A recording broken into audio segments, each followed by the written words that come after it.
it's extremely interesting.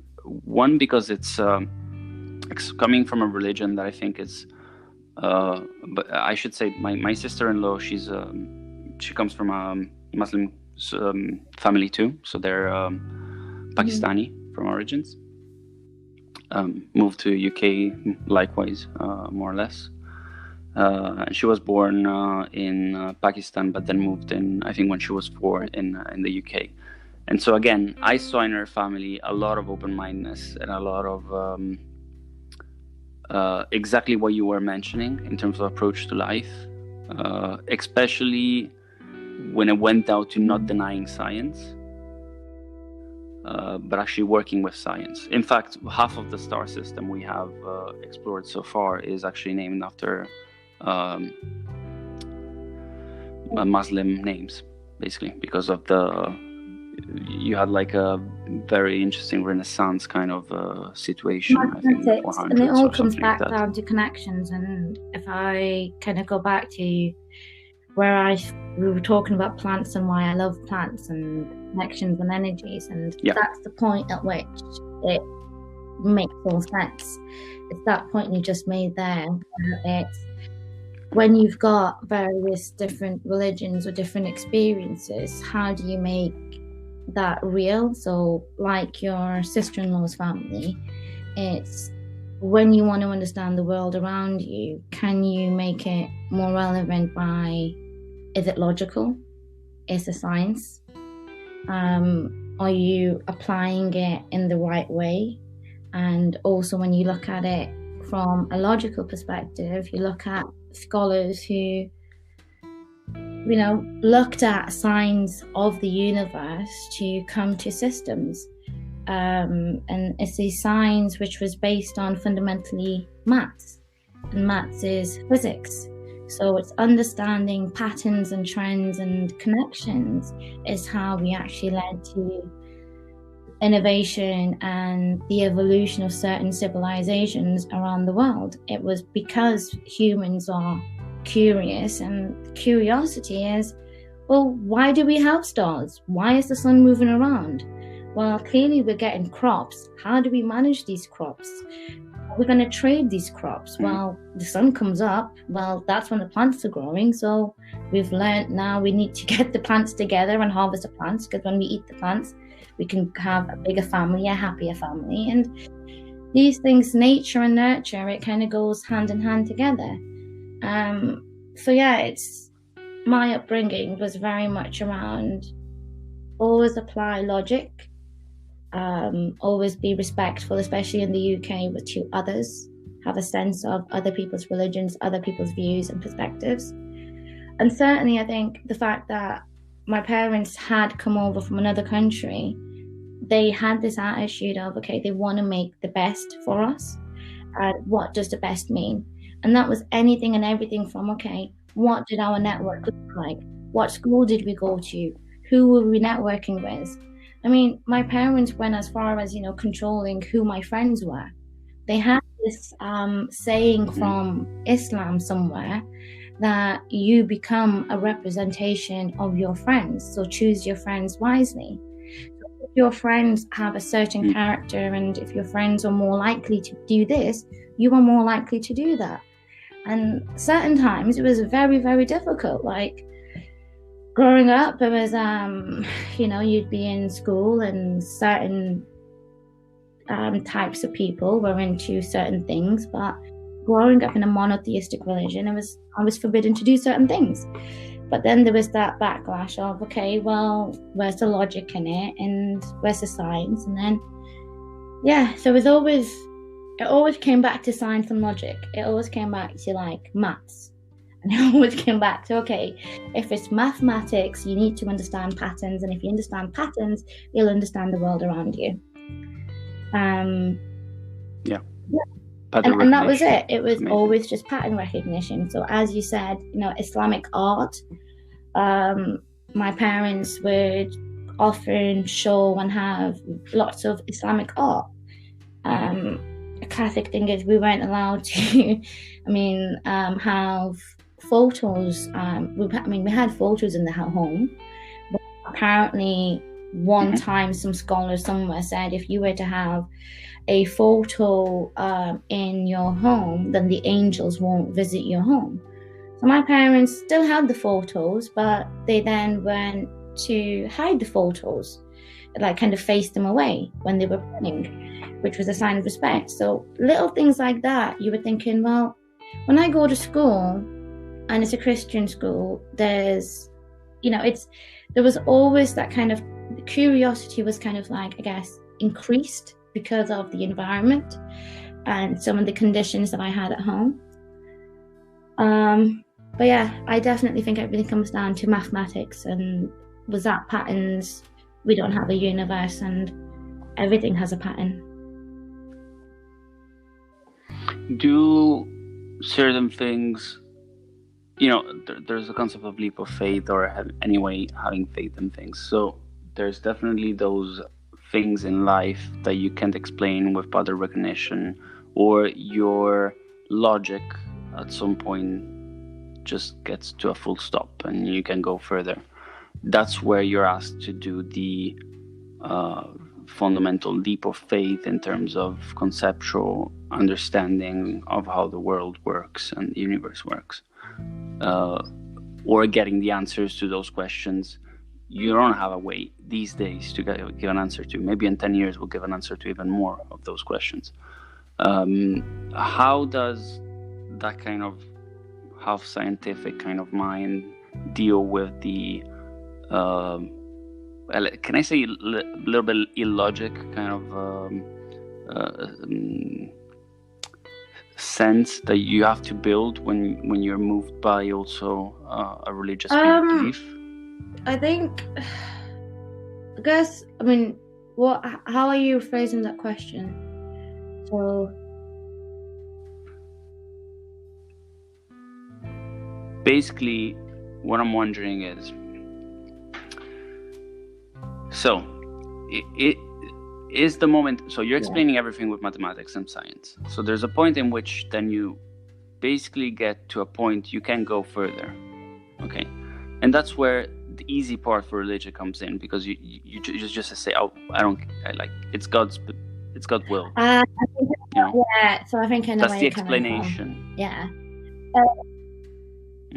So when that becomes the explanation, somehow you get accustomed or satisfied about the answer and you stop searching, and so that somehow also is detrimental to your curiosity. That's what I'm struggling with personally when it comes down to religious belief, just because I think when your objective is to expand. I've got the perfect example for you, because this was exactly what monkeys, evolution. Did Darwinism happen? Did evolution happen? Oh my God, I had to write so many essays when I was in there just to argue it. Did it happen? Did God create the universe in 6 or 7 days? Well, after doing all the research, we don't have a concept of time. Time is perceptive. That's one thing philosophically I got to the bottom of. Well, 6 days or 7 days, 100 days or 1,000 days, it's just perception. We don't know the actual meaning or the purpose of the time. Even changes based on how like in the Bible it says, I don't know if it's 6 days or 7 days. Is it 6 days or 7 days? God. Yeah, I think you're right. 7th. Yeah, and then there's must be 6, and then you rested from the 7th, which so 6 days. But what I'm saying is, even if somebody said, okay, how did God create the world in 6 days? Because there's Big Bang theory and there's gases going on. And I kind of looked into that and I was like, let me try applying this in a philosophical way. So if religion is saying that this deity, not deity, like this supreme being, this God, transient, omniscient thing, which is the creator, developer. So if the creator, the all greatest creator of all living and all, if he had the ability to create something, the whole earth, in 6 days, then we don't know what 6 days actually is referring to, do we? Yeah, I think there's issues also with the translation of the Old Testament with regards to that. Like, there's a lot of words that are actually misinterpreted and hard to interpret. Never made sense to me. I was like, are you telling me the Big Bang Theory is nonsense? Because that's how we see stars. Stars die.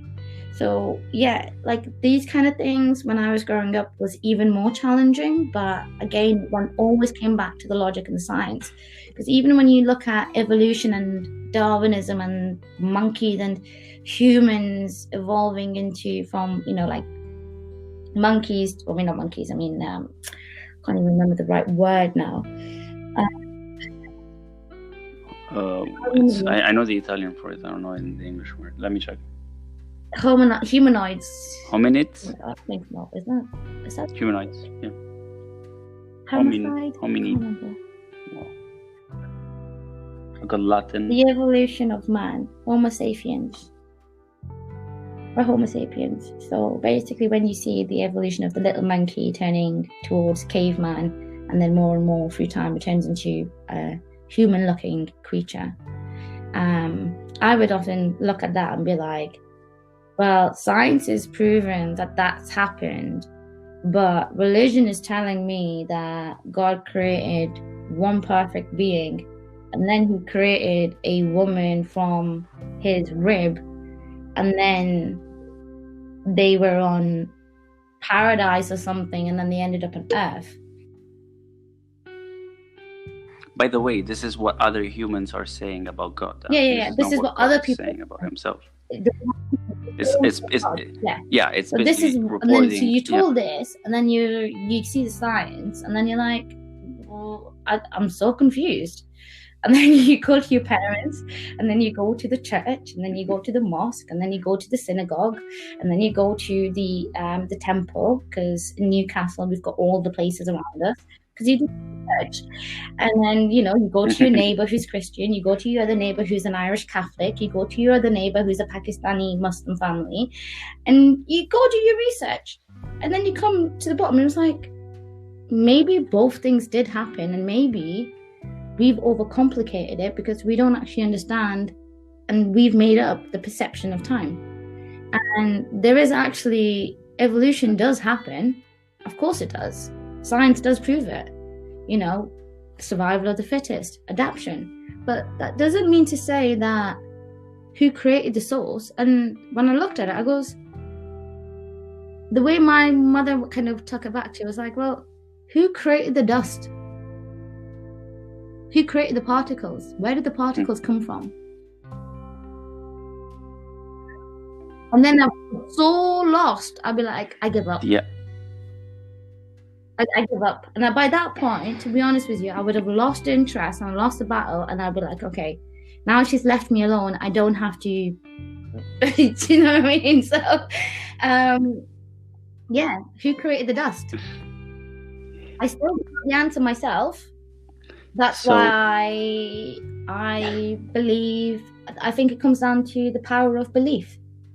Humans, what they want to believe in. Trust me, if I'm happy and I'm saying good, I'm like, oh yeah, things are going great. And everything's going bad, great. But if I'm really, really scared, I'm like, God save me. But I'm like, whoa, where did that God come from? It's weird. I don't think about God all the time, but the other day I nearly had an accident, and I was like, oh, God! And I was like, it just came out. I was like, how did that come out? So I don't know. I don't know the answers. I'm just... We sort of need it. I'm wondering, because with science, what happens? There's an astrophysicist. He's called Neil deGrasse Tyson, and he makes this point of science being this kind of circle, and because we're basically enhancing human capabilities by using telescopes, microscopes, and so on to investigate even further the unknown, we're sort of increasing the area of the circle.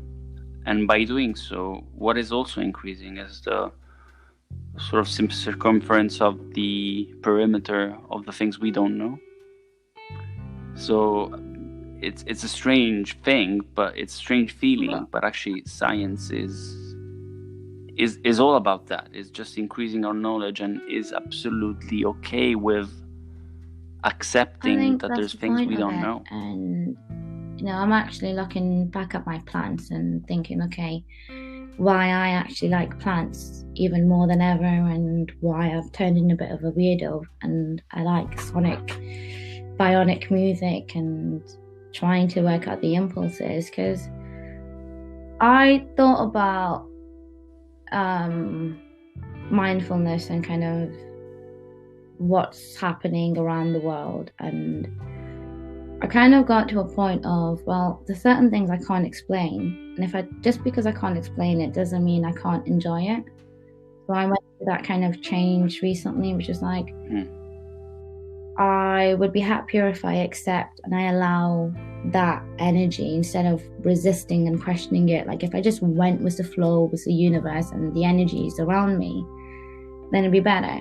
And that kind of led me to that weirdness in plants again, where I started looking at this scientist called J.C. Bose, and hundreds of years ago, not hundreds of years, but over 150 years ago, he was kind of like the founding father of Wi-Fi and kind of like wireless communications. And that actually came from him studying plants.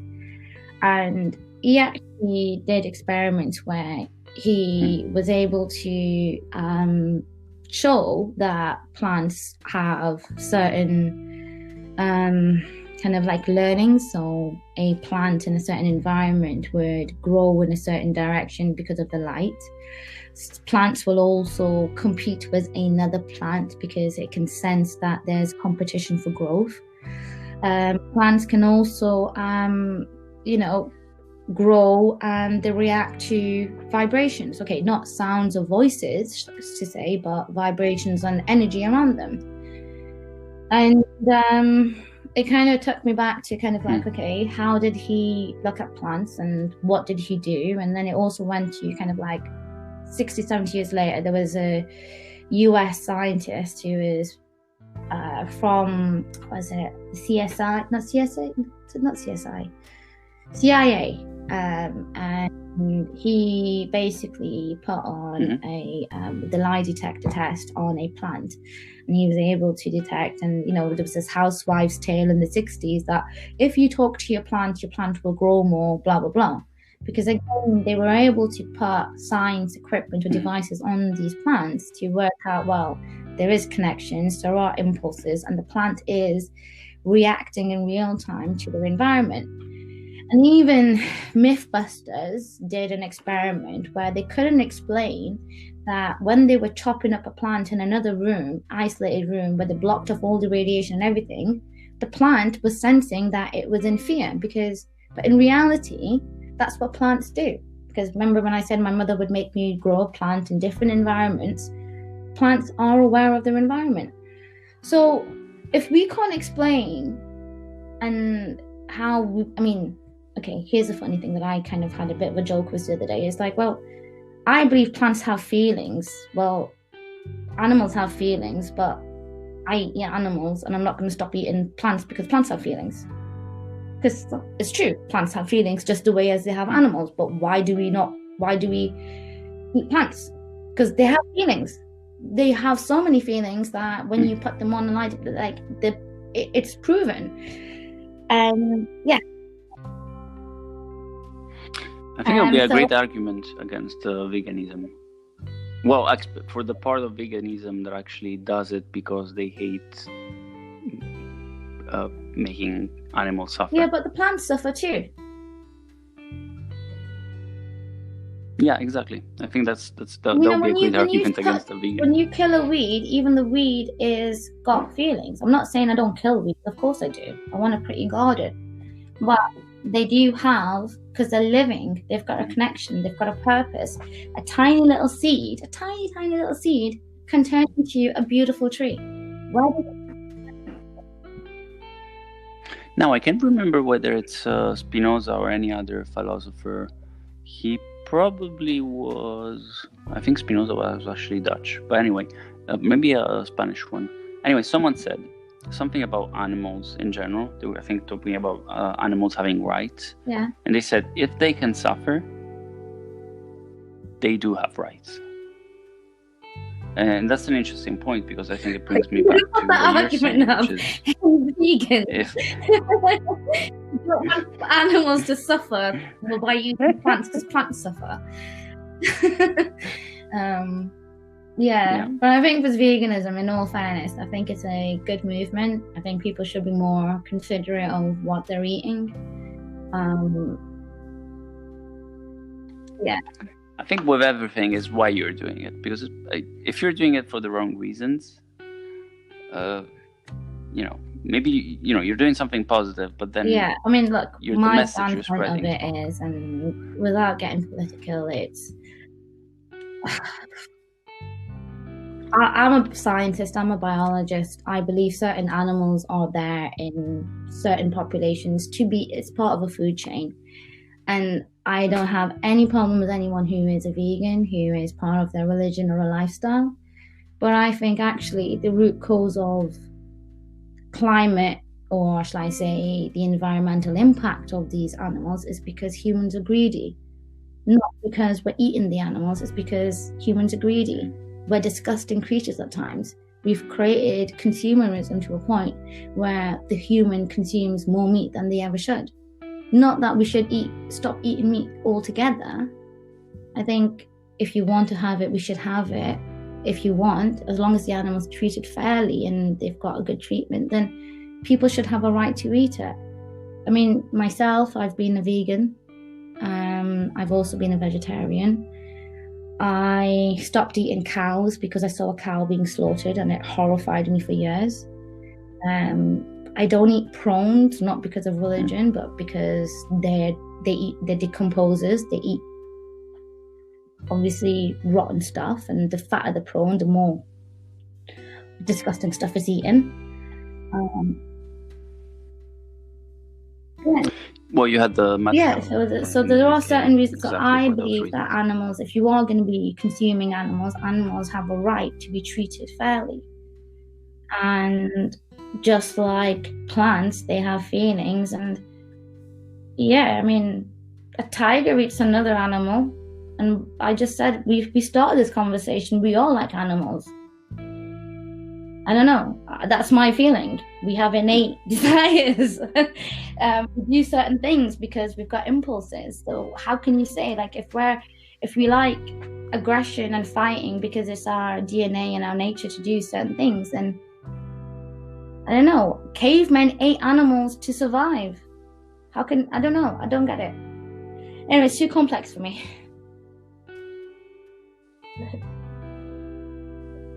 I mean, it's not like, sometimes we need to have these answers, but actually there aren't necessarily answers, and there's maybe answers that are correct in one moment in time, and answers that then are more accurate in a second moment. And nowadays, I think one of the biggest issues we have is that there's a overwhelming amount of information spreading from one side to the other. And this information is really hard to digest, and there's a lot of people who are making their own understanding of life in the same way you did with your childhood and I did with my childhood, but with less filters. And it could be, an amazing thing potentially if you're able to discern right and wrong in terms of. Yeah, and there you need a scientific mind. If we are going to be talking about this on like people making certain lifestyle choices, I think as long as you educate yourself and you understand the science behind it, then everybody should have a better and a stronger understanding of how to apply it in the world around them. Like I tried veganism for 6-7 months, and then I love my car, and my car is made out of leather, and I refuse to have a car without leather in it. I love boots. I will not wear boots which aren't made out of real leather. That's how I love it. And I was eating vegan food and doing veganary, and then I was like, I'm driving around with leather interior that's from cows, and I love not cotton bed sheets, I love satin and silk bed sheets, so it doesn't make sense. It does have to, like, it I think it's your world. I think as long as it doesn't affect, and this is one common rule I think we have in religion too, as long as it doesn't affect your neighbor or in any way negatively affects your neighbor's life, then it's fine. Like we had there's been this anti-vax movement for a few years, and we had back in Italy here a couple of days ago a sort of nationwide protests in the streets. You'd say, oh, they're marching for Black Lives Matter. No, they're marching against 5G and Bill Gates and metals being injected in our bodies instead of vaccines, and the new world order controlling us like robots because of that with 5G. And again, this is a kind of scenario in which it's like flat earthers. You're free to believe the earth is flat. It's fine. Whether if it makes you happier, that's absolutely fine. But then if there is scientific proof that that's not the case, and we've got a scientific community whose role is that, so it's not your role to actually distribute this information. It's the scientific community that has to debate that, and once it's confirmed, then it can be made available for the world. Actually, one of the most interesting parts of the scientific process is that once you get a theory, actually a theory is already a step forward. When you've got an idea, you have to get that validated by your community of peers. There's peer validation, and this peer validation actually requires that everybody in the room, which is not a room, it's the whole world, is actually making the most effort possible to prove you wrong.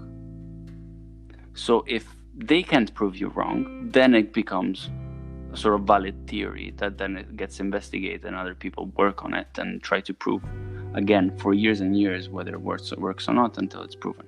So there's the kind of and that even those theories then change, because then science and instruments change, and after 10-20 years our understanding of the universe shifts again. But it's not up to us to go on the streets and tell people, you're not understanding what's happening here. They're controlling us with 5G waves, and they're burning our brains, and they're, if that's going to be the case, which I'm still open-minded, and, that could be the case, like anything could be, as, even God could exist. So why couldn't these things be? But I'm sure we should sort of try to start trusting specific communities and expertise in areas, because that's exactly where I think the issue comes from. Then when I decide not to eat meat, for instance, which I've never done in my life, you should probably definitely I will. try it. But at the moment I don't. And a lot of people feel way better, by just not having red meat. If you go back to on the religion part, try it, because my point is, if you eat, if I look at the Prophet Muhammad, peace be upon him, for what his life was, if you are a good Muslim, the saying is you would only eat meat maybe once a week, or a nourishing meal once a week. Once a week. And that was exactly was kind of like recommended as the best life and the quality you can have.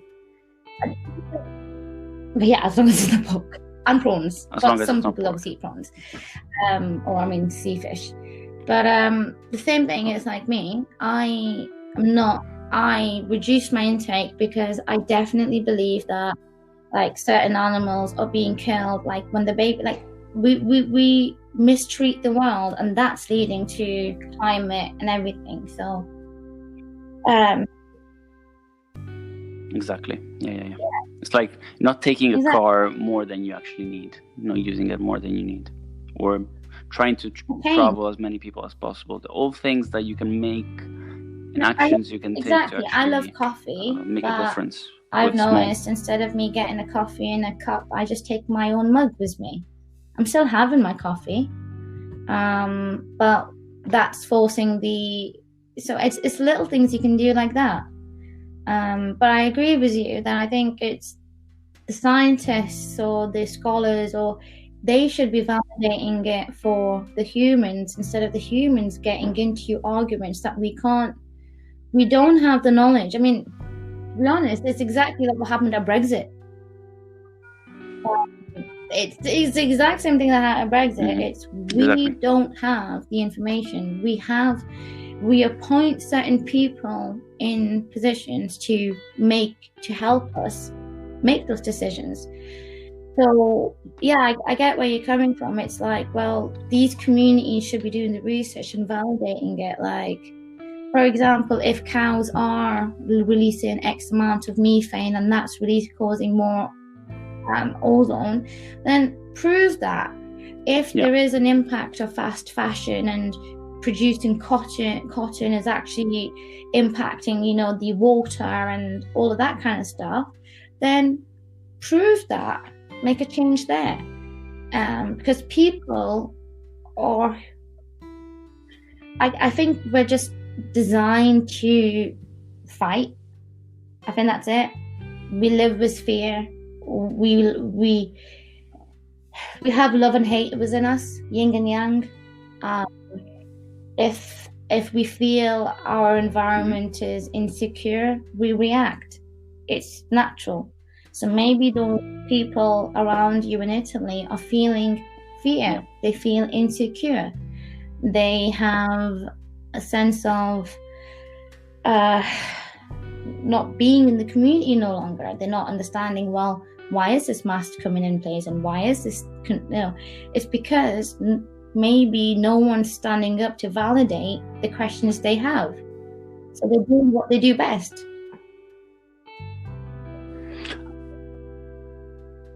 I think this is a great segue actually for bringing us back to the origin of this conversation, which was, there's people who behave in certain ways, and we just discussed earlier that there's always a reason why they're like that, and it's our role to try to understand where they're coming from, and if we can do anything to help. Even at work, there's a person who's not a leader and he's quite of an aggressive person, etc. Let's try to understand why he's like that and how I can still absolutely. And I think it's take the best out of him. People who they are and working with them to make the world a better place. Yeah. No one's perfect, and I think everybody has the potential to do something great. And maybe like these communities or certain people, even in the workplace, certain individuals just need a little bit of help.